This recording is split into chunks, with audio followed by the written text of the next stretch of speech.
This is James Banner in Washington, D.C. I introduced myself as a historian earlier in my life, which, as you can see, was many years ago. I was a permanent member of the history department at Princeton University.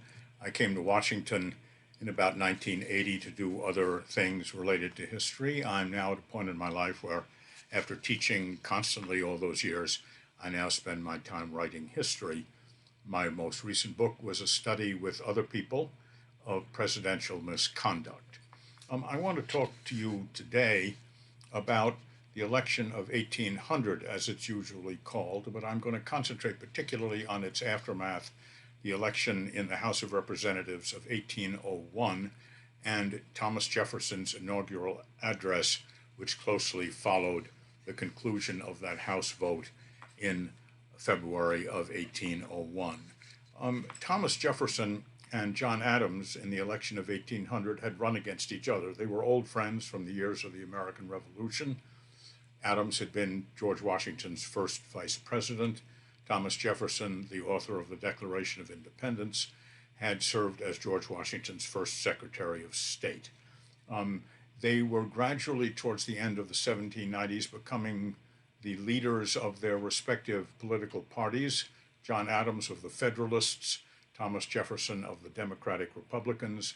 These were young political parties not envisaged by the framers of the Constitution, not originally envisaged in our political system, but nevertheless coming into being at that time. These two friends had fallen out when Adams was president, and Thomas Jefferson, by quirks in the electoral system, had become Adams's vice president. They'd fallen out. They competed in the election of 1800 against each other, and Thomas Jefferson won. And he won in a strange way. He got more electoral votes than John Adams, 73 to 65. But the trouble was that someone else got the same number of electoral votes as Jefferson did. That person was Aaron Burr, a superbly skilled New York a politician. And he got the same number of electoral votes because under the Constitution as framed and not yet amended, the people who got the highest number of electoral votes were entitled to the positions respectively as president and as vice president. But because no arrangements had been made by the electors who were to choose the president from among the electoral votes cast by electors in each state, Jefferson and Burr ended up with precisely the same number of votes. That meant, according to the Constitution, that the resolution of the tie had to fall into the House of Representatives. And that's where the problem lay. The deadlock was something unparalleled in American history. After all, the American government was young, scarcely 11 or 12 years old in its operations. The Republic was still fragile. It had only recently come out of the revolution in a revolutionary world. Britain and France were at war. They had been at war. They would be at war again in the late parts of the 18th century, in the early years of the 19th century. This was a very fragile situation. And people were worried as to what would happen if the House of Representatives, called upon to make the choice between Jefferson and Burr, could not resolve the deadlock. There were intimations of armed forces, of militias being gathered surreptitiously in the hills of Virginia and Pennsylvania. And the most critical constitutional issue, and what made this the first critical constitutional crisis in American history, is that if the House couldn't agree on the choice between Jefferson and Burr by the 4th of March, 1801, no president would be inaugurated. And there were no clear guidelines as to how the government would operate, in fact, how the United States would govern itself without a sitting president. Would the House call upon the Speaker of the House to become president or acting president? would the House turn to someone who had not even run for the position to become president? The Constitution forbade none of those things.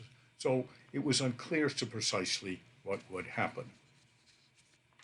In the House of Representatives, starting, I think, it was on the 11th of February, 1801, the states were to vote by single vote.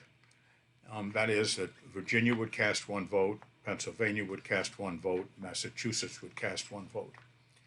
There were 16 states in the Union by that time. The majority of states had to agree on the candidate. That means that 9 votes were necessary for election. There were 8 states whose electors were pledged to Jefferson. There were 7 there were 6 who were pledged to Burr. The others were split. The House started to vote on the 11th of February, and voting went on without debate. Those were the rules of the House for 35 ballots. Finally, on the 17th of February, after members of the House had slept in their chambers, had not gone home, had repeatedly voted without any change in the voting, finally, on the 36th ballot, on the 17th of February, 1801, the deadlock was broken by a single man. That was Senator James Ashton Bayard of Delaware, a very, very small state. Bayard was a moderate Federalist. He withheld his vote from the Delaware delegation, which took Delaware out of the running and convinced 2 other states to do the same thing, so that Jefferson was elected by the votes of 8 of the voting states, a majority. James Bayard should certainly be considered one of the unsung heroes of American history. Why did this resolution of the crisis happen in this way? It happened for 2 reasons. One is because, as Bayard himself later explained, he did not want to threaten constitutional government. So he voted against the interests and the other stances of his fellow Federalists. And this was it could be arguably said that this was the first act of pure constitutionalism in American history. But the second place, you will not be surprised to hear, is that politicians being politicians, some kind of an agreement was made, we don't know precisely how, out of sight, between people claiming to speak for Thomas Jefferson and people such as James Bayard. And the agreement seems to have been roughly like this, that Jefferson would be granted the office of President of the United States on the understanding that he would not remove Federalists from office, those offices that were open for appointment by the President and the President's administration, that there would be no reduction in the strength of the American Navy, and that the fiscal system that had been set up in George Washington's administration, largely under the leadership of Alexander Hamilton, would remain unmolested, at least for the foreseeable future.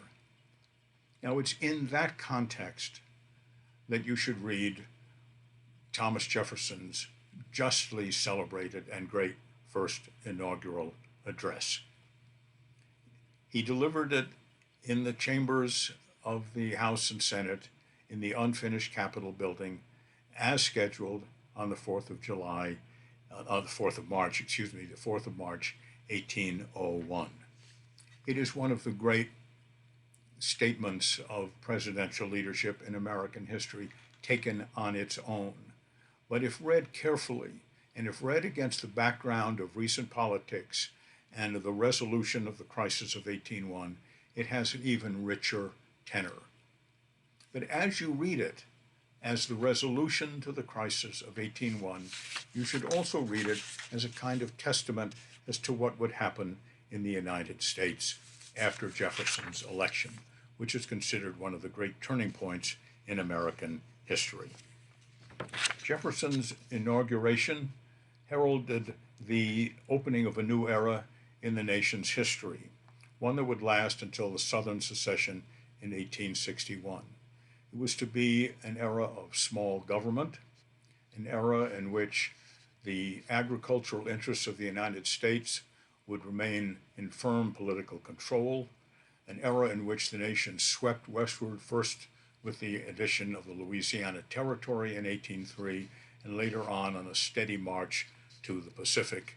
And of course, it would remain for the 60 years after 1801 largely in the hands of Southern slaveholding political interests. So, with the inauguration of Thomas Jefferson, in some